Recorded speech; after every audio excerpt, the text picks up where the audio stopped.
Presiding Officer, to ask the First Minister what the Scottish Government's response is to the IPPR Scotland research suggesting that youth unemployment could reach over 100,000 in the coming months, the highest level since records began. First Minister. Well, the research from IPPR Scotland has already been really valuable in informing our response to addressing youth unemployment. It's important to note, though, that since that report was published, we've seen revised unemployment forecasts, not least because of the extension of the furlough scheme. And, of course, we're now facing more economic uncertainty with the impending prospect of the end of the Brexit transition period. So we continue to be determined to do everything we can to ensure the prospects of all young people are protected and are not permanently damaged by COVID. Last month, we set out how the Young Persons Guarantee will be delivered to create more opportunities for young people.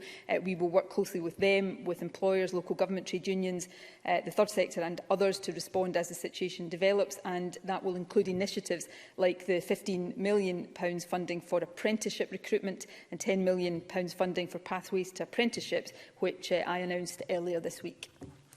Alec Rowley. I thank the First Minister for that answer, and I very much welcome every measure being taken to support young people through this period.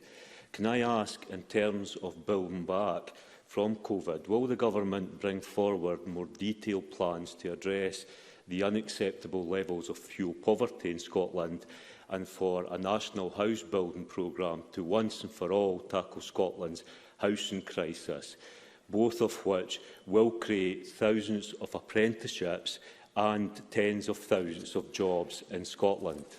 First Minister.